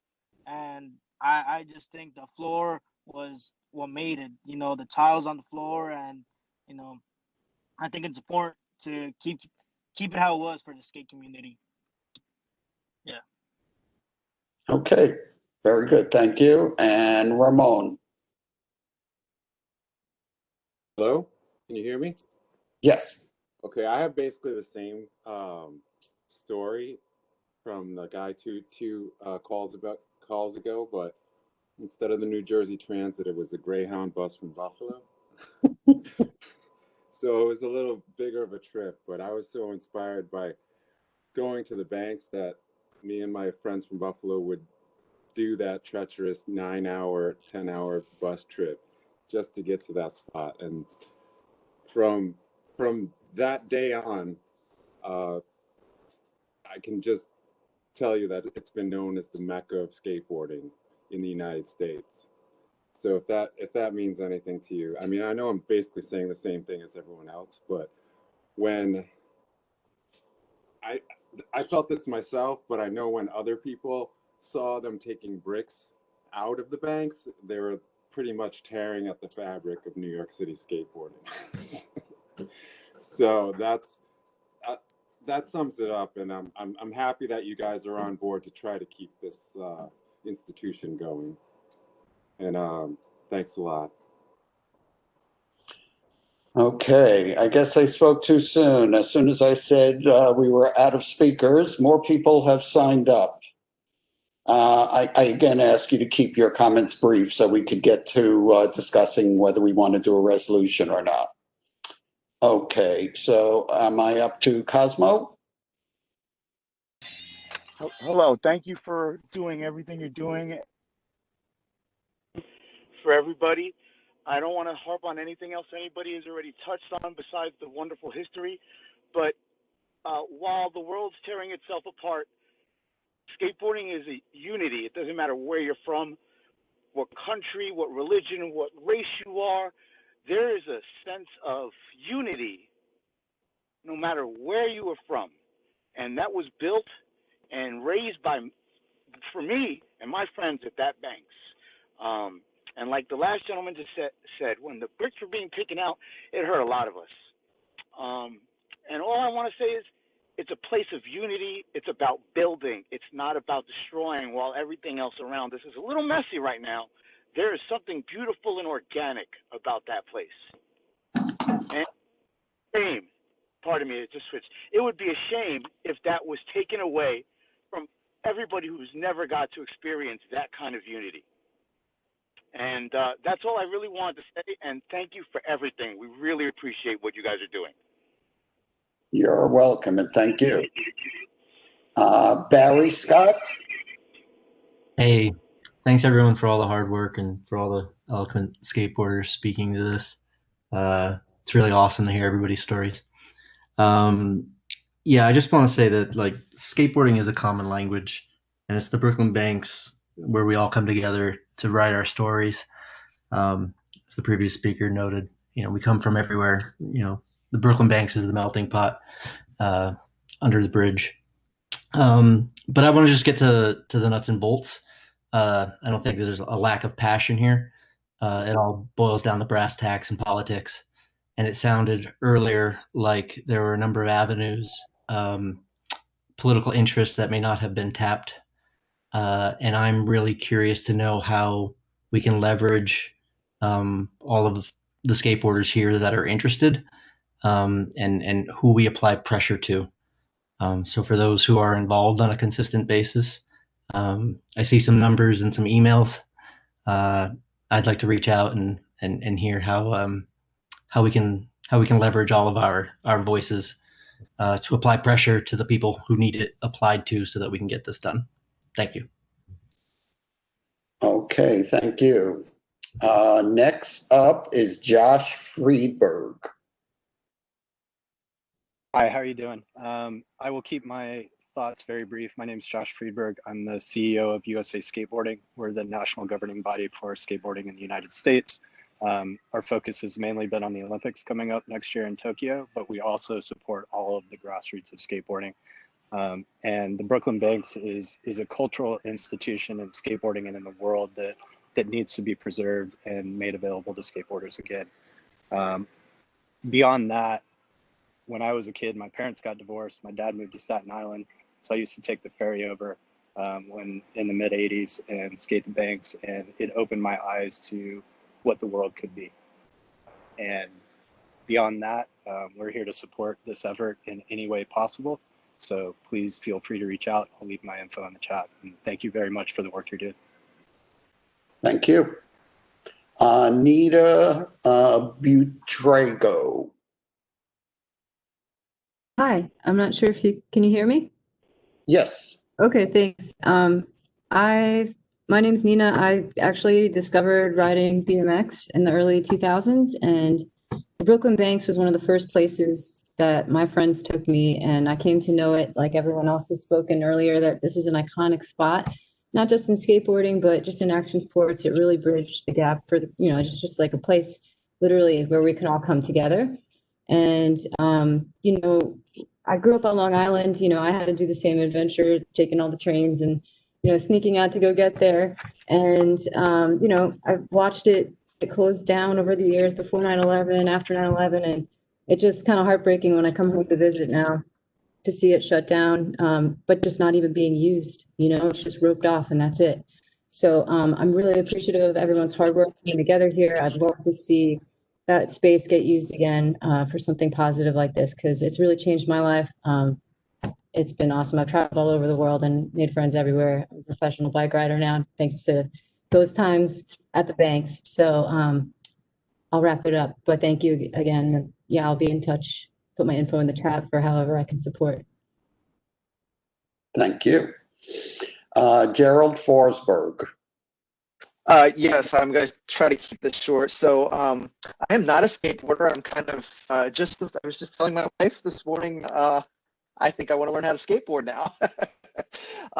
But I want to say that I live in CB1. I've occasionally walked through this area, and I've often wondered what the history was. So I thank everybody this evening for sharing this history. I also want to say that I'm excited to hear that CB1 is looking at this, and I think that specifically, especially from hearing tonight, I want to hear. I would like to suggest that pursuing a wave for the skating community, as others have suggested, should be at the forefront of the agenda. And also, I want to talk about the vaults. I did some research into the history, and apparently the bridge designer, Roebling, had originally designed the 8 interior spaces as retail space. I think it might be feasible to consider discussing that with DOT, and perhaps I understand they were also used for storage, for alcohol storage years ago in particular, but that there's no reason that this couldn't become a wonderful place similar to Anchorage. I believe Anchorage Place over under the Manhattan Bridge on the other side of the river, where we could perhaps make some funds to maintain the park. Thank you. That's all I'll say. Thank you. Larry is next. Hello, I'm out Hi. here in Ohio. Thank you for having me. I just wanted to say I definitely support the banks. That's one of the places that I was able to go to and meet up with a lot of the awesome professional skateboarders. It definitely is a place to bring people together where they can stay out of trouble and if not, have a good time. And it was just such a wonderful place to go to New York. And that was like, I'd never been to New York before. And that was the first place I went. And it really helped me really get to know what New York is kind of like. And it's a really great melting pot and cultural meeting point for the city of not just skateboarders, but just people who just like to just kind of get together and just see really neat artistic sports. So I'll try to keep this brief. I'm going to keep this brief. So, but I really appreciate you guys giving us a chance and not just shutting this down completely. At least I believe we can all work together and make this happen. And if it weren't for skateboarding, I wouldn't be here today. So definitely I'll put my information out there. If there's anything I could do to help, please let me know. Because I really think the Brooklyn Banks should always be there for everyone to come see at one point or another. Okay, very good. Thank you. And Robert Seraphin. Hi, Paul. Thank you for letting me join this evening. I think this is a really wonderful forum that you guys have put out there for everybody in the community. So I am part of the skateboarding community. I visit the Brooklyn Banks often, and I'm probably guilty, as a lot of the people on this call are, during the time where it's been fenced off. I have made my way over the fence to partake in its wonderful glory. I was just there yesterday, as a matter of fact, and I was speaking to one of the people who was working on the site, and I got this very unique part of history that I had never known about there, and I got to find out about it. And as they were taking out and demoing a lot of these areas, they were finding ship remains and ox bones. There used to be a leathery there. There was a hospital there. There was a school there. It was a fallout shelter during the Cold War. And unfortunately, all of these artifacts that were getting pulled out all ended up in the garbage along with all the bricks. So I think there's just this deep-rooted history that lives there that I didn't even know about for all the times that I had been there. There was all these other things that were just beyond those red brick walls that we used to fly by on our skateboards. I would love to bring my children there and experience what I experienced today in the skate parks, which is an acceptance of women, children of all ages and creeds. And it's amazing the community that we have built in New York. And it's amazing the way everybody is welcome and nobody is turned away. And I think giving this space back to them will just make it grow and continue it on to the next generation. And I don't want to take up any more time, but I just think it's amazing that there's so many deep-rooted stories in there that are being lost right now. And I wish that they would continue going forward. Thank you. Okay, well, thank you all for those great comments that you gave us. I think you did provide a lot of very good information for the community board to know. Those arches, by the way, were businesses in the past. were shops, and it was part of Lower Manhattan. And in fact, there's at some other point, maybe we'll talk about reactivating those arches, because there have been plans in the past to reopen them as cafes and other types of facilities for the community. But that's not for today's discussion. So let me get back to the committee. We're going to end the public session now, and committee. So actually, Paul, sorry, this is Rosa. Could I just interject one thing? yes. So thank you everybody who spoke. I mean, I'm so touched by the support and the personal memories that you guys have all shared. It's amazing. I just wanted you to reach out to me if you're interested in supporting this effort, so that we can keep in touch with you. Diana has posted my email address in the chat, so it's right there. Just email me, and then we'll keep in touch so we can keep this moving forward and not let it just die. Thank you. And thank you, Rosa, for bringing all these people over to the community board to share their interest and to talk to us about this. Thank you. Rosa, you're an amazing organizer after 2 months on the community board.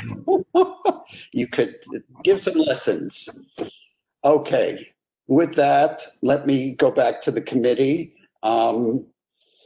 You know, at first I didn't really think we should do the resolution tonight, but I think now I am more inclined, especially having heard these strong comments from so many people, and as well as members of the board, and the fact that there's no harm. This is a position that the community board has already taken through our budget requests. We've already put in for these projects to be built. So to do another resolution would just be reinforcing that. And again, talking about the importance of these spaces, the iconic nature of them, the cultural, all the things that were said that I won't repeat now. So are the members of the committee interested in doing a resolution? Yes. Yes. Yes. Paul, I think it makes great sense. I guess the only thing, and you may have referenced this, I just think it's important to look back at the resolution that was mentioned earlier on this subject, just to remind us or guide us as to how we frame this resolution. And it may in large part be quite similar, but I think it's helpful just to refresh our memories. Sure. Okay. So basically, I guess I will then, I don't have a resolution ready for tonight because I wasn't really ready to do one, but it would basically reinforce our strong support to see both these spaces reconverted back into park spaces as soon as possible, and that we're certainly willing and eager to work with DOT to look for solutions to their issues that they may have, et cetera. Paul, I'd also like to suggest that we maybe amplify the mission here at TAD, and in addition to opening what's there, kind of receive some information as to how this gets integrated into One Police Plaza, how one arrives and exits from this area. That's a really troubling connection that's really never been resolved. And I just think it's an opportunity to look a little more carefully at the sort of urban scape of this whole area a little bit. I don't know if that's possible as part of this plan, but something just to consider. And also to consider that the use, albeit with the skate park, but that, of course, the other park uses and other potential uses are also noted as well. Yes. Yeah. I agree. Thanks. Any other comments? Yeah, Paul, this is Mark. Could we also make mention on the resolution of what you talked about with the stores that used to be there and revisiting the arches and all that, which you mentioned? Can we blurb about that? I guess so. I believe that's a good idea, but we can make that just a whereas or something, that whereas the board in the past has expressed interest in reopening the arches, and that should also be considered. Yeah, we can follow aggressively down the road. Okay. Yeah, Paul. Okay. Kathy, you trying to get Yeah. Yeah, two comments. One is when Rosa first presented, I had more of a vision of a multi-use space that could include a playground or some, quieter areas. And I was just fascinated by the commitment of the leaders and the history of that area. But I guess one question is there room for both, or would the nature of the activity in the space have to limit it to skateboarding activity? So that's one we want to think about. And second, the possibility that there are some objects of archaeological potentially significance that tell the story of the site struck me. And I know that I worked at Henry Street Settlement, and when we were doing renovations, we hid an old cistern in the backyard, and it was basically historic trash in it. But we called the South Street Seaport, and they sent an archaeologist up and pulled out a lot of interesting things. And I've seen that at other historic houses and sites. And, it may be treasure, but maybe one of those arches ultimately tells the story with the remains that were found of what once existed there. So I think there is an office or somewhere in either state or city government that you can call when something like that is found and get some professional help with it. Yeah, no, I was troubled when I heard that story also. They should obviously be protecting and preserving those elements and those artifacts. So I think we should definitely mention that resolution. I should also mention that we are going to try to probably have a follow-up meeting with some of the leaders of these agencies to start the conversation there, because that seems to be the way they want to do it. So that, in light of that, we should raise these issues. But if we have a resolution in hand, all the more, I think it's all the better. If I could respond to Kathleen's comment about what the space has the potential to be. I mean, the space that we've been talking about the most this evening is called, the Brooklyn Bridge Banks, and that's sort of on the northwest side of the basically the 3 blocks that this area runs under. But there's actually 4 acres in those combined 3 lots. And so let's say there's, a whole chunk of it, even if you literally took out half of it, which you wouldn't have to do, frankly. But let's say you're being super duper conservative, then that still leaves you with 2 acres. That's a huge amount of space. And so I think that there is absolutely the potential for this. And I think that it should be way more than just a single sport or 2 sport facility. I think that it is multi-purpose space that can be used during the weekday hours for schools that are in the neighborhood, as one of the speakers said. I think there's a real need for that in our community. I could see it as being, a fresh food market on the weekends, and being an event space for the community, and being, space that is flexible and able to be used by whomever as they need it to be used. And I include passive recreation, frankly, as part of that, because it is such a significant space.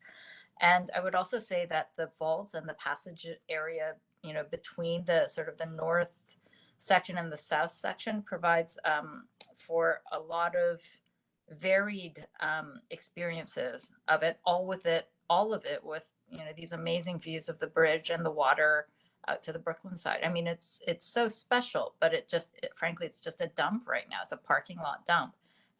But it could be so magical. And so I just want us to get it there. But I totally think it could be absolutely everything. And Kathy, I would just note that in the past, it did serve other groups other than the skateboarders. So it certainly can and should be that. Well, thank you for clarifying that. I live on the west side, not the east side. Oh, hi. I'm quite familiar with it. Hey, Paul. Who's this? It's Andrew. Quick question for you. Is there any value in getting a better sense or read on the petition that was referenced and maybe somehow incorporating a reference to that position as a demonstration of community support in the resolution? I think the community board, actually Tammy found it and sent it to me. So okay. we do have it. So we could certainly look it over and reference it. Sure. Got it. Thank you. Diana, you're taking notes, I hope. Always. Thank you, because I'm missing some of this stuff. And I just want to reiterate to the committee that we're talking about two spaces here. Obviously, the speakers here were users of a space that had served this community for many, many years and great recollections. But we're trying to create another space as well in that dugout area. And I don't know if anyone has any questions on that. It's pretty straightforward. I guess I do, and maybe Rosa can answer it. I don't know the area that well, but I certainly know it. I know that, I guess it's about 15 years ago, the city had closed the area to sort of make a large, I think it was almost a 3-acre green area in that area.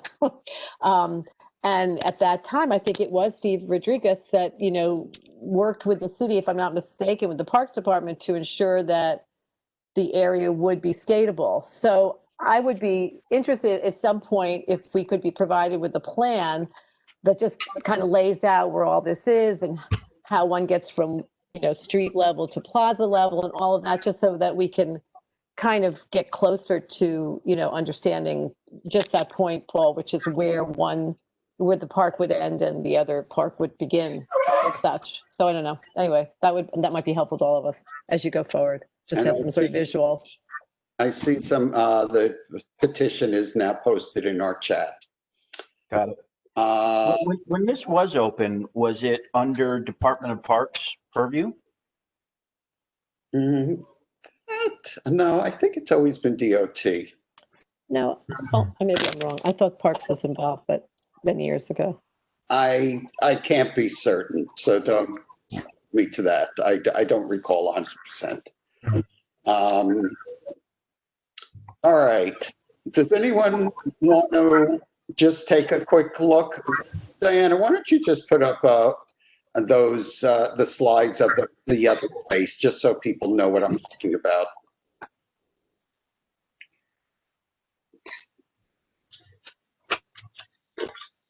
The other space is located, as I said, it's basically at where the bridge and South Street meet up, pretty much. Go to the next slide, if you could. Okay, this shows the Brooklyn Bridge banks, so this you're familiar with. Next. Okay, so this is an image that depicts this other area that is again under the arches. It's just a big fenced-off area. As you can see from this photo, not many vehicles there. There are a couple of trailers. So that's the second area.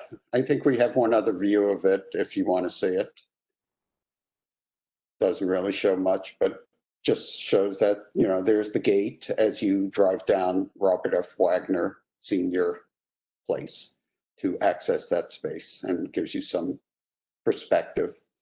Okay, so it sounds like, based on the comments, we're ready to try to approve a resolution that we will have to draw up, and we'll have to figure out how maybe we could try to share, or we'll just have to work on it. Is that agreeable to the committee? Yes. Okay. So you heard the elements largely that we want to put in it, basically urging DOT and NYPD to work with the community board to make these spaces, park spaces, et cetera, et cetera. We'll make some of the specific points that were raised. Okay, so someone. Point, Tad.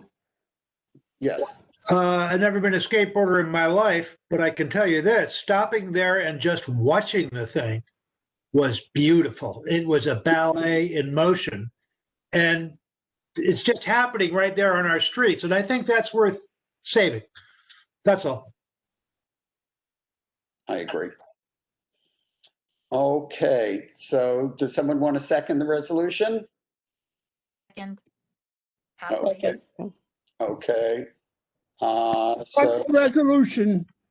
what's that? Would you read the resolution, please? I really can't because I didn't write it. Then you can't vote on a resolution that isn't presented, Paul. Well, so do you want to delay this for a month? I guess He's right about that, but can you kind of? I think you'll probably give us a summary. It's I'm the same way about this. About things need to be done procedurally correct, but it seems non-controversial, which is a plus. I don't think anyone's going to vote against it, but maybe you could just go through a little bullet point there to help us out. All right, Diana, since you've taken better notes probably than I have, do you want to, can you read off some of the things that you have written down that would likely make it into a resolution at this stage? Sure, and I think the big point here is, like you said, that we want the DOT, NYPD, Parks Department, to the extent that they're involved, our elected officials, to all work towards this common goal of returning this space of the Brooklyn Bridge back to the public. The Brooklyn Banks and the skate park has been talked about a lot tonight, but we're talking about space that's additional to that, and for mixed use purposes that serve the community in a holistic way. The shops particularly were mentioned, the vaults, the archaeological component. Those are some of the specifics that I mentioned. If there's anything else, please let me know, but I will reference back the in case there's anything that I missed. Reference all the speakers that we got who spoke so well of it. I would mention Murray Bertram's interest specifically. I think that's good. I would mention that, again, this will serve multiple communities, including Community Board 3, if we could. Everyone look at you. Excuse me? I'm sorry. All right. So, and obviously we're going to throw in there that the skateboard is a cultural institution, et cetera, a local iconic place, and maybe some of the remarks that David just had about how it's just a wonderful place, even if you're not a skater, to observe. Could we also include something about somebody had mentioned that there needs to be a recreational impact statement or review if they're accepting federal dollars for the bridge. I think that was a really great point. Yes, I would throw that in. Rob Magliaro, that was the assistant principal at Bertram, said that if getting federal dollars, which I can't believe they're not, they need to assess any loss of recreation space and impacts on the community, et cetera. So Clarify, because Rob just messaged me that it's the principal from the Urban Assembly School for Emergency Management, which is located in Murray Bertram. Right. You hear that? Okay, Murray Bertram has multiple schools inside that facility at this stage. Paul, do we need to do any verification on that point of federal funds, or do we know that? I would, Diana, if you could verify that, maybe calling the congressman's office, and that would be great. No problem. Okay, any other comments or additions before we? Paul, I guess I just need some clarification from somebody. The large areas that are sort of surrounding this that have chess tables and a lot of greenery and such, where does that fit into this equation of sort of opening things? Because these are all closed off right now, these sort of park-like areas that are there that are, I don't recall any chess tables or anything like that there. Maybe they were, but they were. Does anyone else? Joe, do you remember anyone else? This is I'm sure Rosa's seen them. Yeah, this is Rosa. They actually are there. They're on the section between Park Row and Madison, right on the north. Okay, now I know what you're talking. And I believe that area was. I hope I don't get this wrong, called the small banks. That's where like the kids or the newbies would learn to skate, maybe. So I believe that's what that was. Yes. So is that part of this plan or not? In other words, are these going to be I mean, these are sort of passive recreational areas that were quite lovely. I'm just curious how this fits into this overall plan. Part of the plan, absolutely. Okay, well, I think you better identify it in the resolution. And I also would like to add the part about trying to move from one level to another to sort of clarify and respond to the overall urban plan, however it goes forward. So while like, we're adding things, yeah. could we make a place that doesn't look like a mugging paradise as a way to exit the Brooklyn Bridge from the pedestrian point of view? Right, or One Police Plaza. I mean, most people probably don't realize you can actually get from One Police Plaza down there, and probably have rarely done that. That's a really critical artery that is totally unresolved. So I would advocate for that to be included here also if we're going to be looking at this. Yes. Great. So basically, just Diana, just so you're clear, we're talking about the swath of land on the north and the south side of the Brooklyn Bridge and all of the spaghetti ramps, around it, going all the way from Park Row and extending all the way to South Street, and between Robert F. Wagner Senior Place to Frankfurt Street or Dover Street. And also, I guess Robert F. Wagner turns into Avenue of the Finest. Yes. So Rosa, if I'm understanding this correctly, sorry, just interrupt. So this is all owned by this is all the jurisdiction of the Department of Transportation with no jurisdiction from the Department of Parks and Recreation? Yes, as far as I know, this is I all didn't realize that. DOT land. You know what? I'm going to throw in Parks Department too. I got a series of messages here that folks who wanted to do events needed to get Parks Department approval. I don't think it hurts to add them in just to cover ourselves in that way. These things can be a bit of a jurisdictional puzzle. Okay, absolutely. Thanks. The more the merrier. Thank you. Okay, so we're going to say in the resolution, we want the full Brooklyn Bridge Bank recreation and open space area restored to the community. Okay, and I guess we should throw something in with community involved in the design and of these new spaces. Okay, anything else? All right. So Diana, you take the vote? Let's take the vote. It seems like there's pretty wide consensus on this. Unless there's any objection, I'm just going to call for any opposed, abstaining, or recused. Can I interfere for one moment? I don't disagree with anything said, but I am concerned with an existing resolution and the work already being done with the DOT. I would take a deep breath and try to coordinate with that, find out where that group is in their discussions, and then just coordinate your effort, maybe delayed a month, but nevertheless, rather than having conflicting resolutions coming to the DOT from CB1. I don't think there would be anything conflicting because that was talking about the spaces on the bridge itself, not the spaces beneath the bridges. It was. They were developing a park space underneath. If they went after the whole Brooklyn Bridge Forest proposal, which is what's asked. Now, maybe nothing will be taken from it. All I'm saying is take a breath and see if there's a coordination issue or not. Because there might be. And Paul, that's what I was referencing with respect to taking a look at that resolution, just to make sure we have full understanding of its breadth and scope. Well, And what's been done since September? What's in conflict, if there is?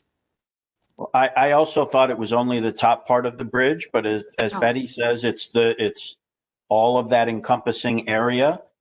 There is a design plan that's been generally accepted or acknowledged, and what we're talking about would run counter to that design plan. Well, they were looking at the lighting and they were looking at the arcade to reuse that area, as I recall.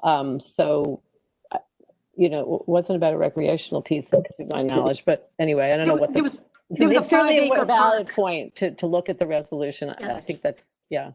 And talk to the team to see what discussions have gone on since it was passed with the DOT.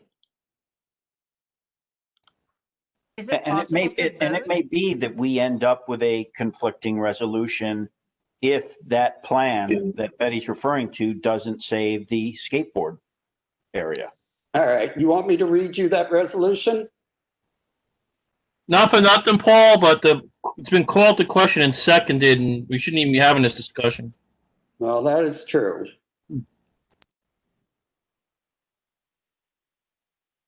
Well, is it kosher just to give us a few of the salient points without interrupting the resolution momentum? All right. You want to hear the whole thing or just the be it resolves? I think the be it resolved. Be it resolved, CB1 strongly urges DOT to give cyclists and pedestrians more safe designated space in which to commute and to enjoy the Brooklyn Bridge. Further resolved, DOT should engage with Brooklyn Bridge Forest team to develop a plan that implements as much of their winning reimagining Brooklyn Bridge entry as possible. And 3, that be it resolved, DOT should add the creation of more pedestrian and cyclist space on the Brooklyn Bridge to their master plan. I don't know.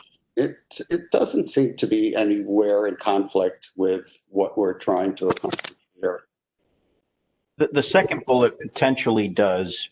Again, I don't know if it does without having the actual forest plan in front of us. All right, committee.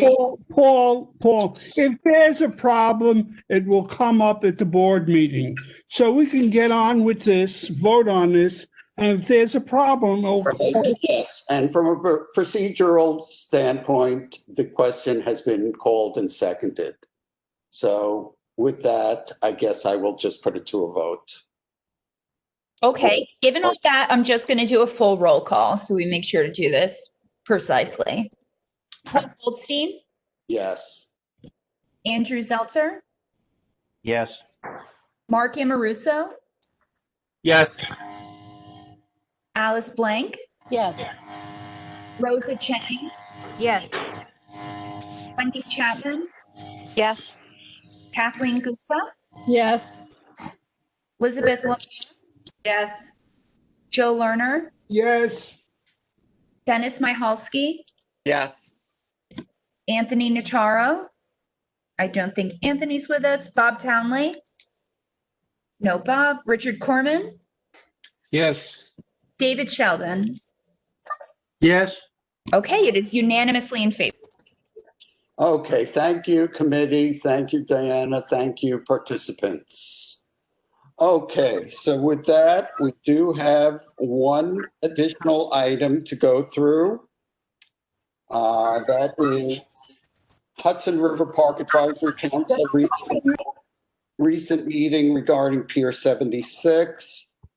And I will turn it over to Andrew to remind you of where Pier 76 is, et cetera, et cetera. Paul, this is the last topic? It is. Okay. Yes, we had one more, but they asked us to delay it until next month. Okay, that's fine. We talked about this a bit at our October meeting. The fact that Hudson River Park Trust was reconvening the task force that had been assembled to consider an holistic plan as it pertains to development of Pier 40 and Pier 76. Pier 40, as you may all know, is at the west side, West Street and Houston, and is the offices of Hudson River Park Trust. There's parking on the pier, and there's also a very large athletic field at ground level and on top of the roof. And there have been plans that have been presented that call for a commercial development of some sort on that pier that would bring in revenue to the trust, enabling them to create a sustainable long-term revenue stream. There was a blueprint that had been created in terms of a potential framework for a development plan that had the support of electeds and went up to the governor's office. The governor kicked it back, saying, I don't just want to consider Pier 40, I want to consider Pier 40 and Pier 76 in combination. Pier 76, again, as many of you may know, is at 36th Street. It is currently predominantly the tow pound for the NYPD. It also is the home of the, I think, Classic Car Club on the southernmost portion. And what came out of discussions regarding Pier 76 was essentially that NYPD was essentially required to develop a plan to exit Pier 76 by, well, as early as possible, but if not sooner than the end of 2020, they would start paying rent on a monthly basis. And I believe it was $1 million for 2021, and it escalated to $3 million starting in 2022 per month. That whole workforce process had been tabled as a result of COVID. That group was reconvened back in October. And because of the climate resulting from COVID, the notion of a commercial development and plans for potential large-scale commercial footprints is not necessarily, certainly not the most opportune time for that. So the scope of the discussion turned to, again, focusing on getting the NYPD off Pier 76 and essentially opening up that pier for interim uses until such time that a more robust commercial plan is a viable option. That went to Community Board 4, Waterfront and Parks Committee, I think 2 weeks ago. There were representatives from the governor and the commissioner themselves of Parks Department and Hudson River Park Trust. And not surprisingly, there was unanimous support across the Community Board, Waterfront and Parks Committee to take action to push the NYPD as hard as possible to vacate. They have not yet identified a location that they can vacate to, but Community Board 4 is quite keen to see Pier 76 opened up on an interim basis for some type of community recreational and passive space. There are no plans, specific plans as to what that will look like. Interim uses need to be better defined, but that's really going to be the scope of focus, if you will, over the next few months as it pertains to really what are the two largest piers for park opportunities, enhanced park opportunities in Hudson River Park. More to come on that. I have not seen a notice regarding a second meeting. I think they're processing what came out of CB4, and I expect we'll hear and see more in the coming weeks. Thank you, Andrew. Good summary. I was also at the meeting. Yeah, they're trying to advance things. As he said, they have to move that tow pound. Anyway, any questions, comments on that report? Paul, I had a question. If no one has anything else on this, on the last item, just a quick question on that. The plan or designs for that rotary, have we gotten anything yet, or can we obtain anything preliminarily of what they're proposing? What do you, when you say the Rotary, what are you referring to? Are The you last topic that was on the agenda for tonight, I believe. Brooklyn Bridge arches? I don't think there is a design to rebuild the space at this stage, no. I think Mark is referencing the Holland Tunnel Rotary, the postponed item.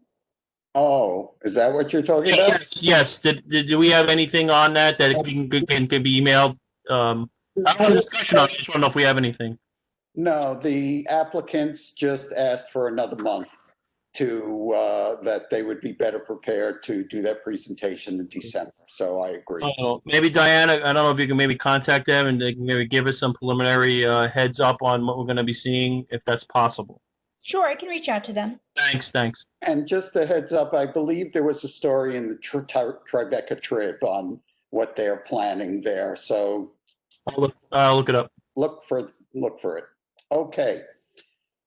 Anyone else have anything before we move to adjourn? All right. Well, we did well. Thank you, committee. And compared to a lot of other committees, we're doing pretty well, getting out at 8:13. Okay, you all have a great evening and a good weekend coming up. Take care. Thanks, Paul. Good night. Thank you so much, Paul. Thanks, Paul.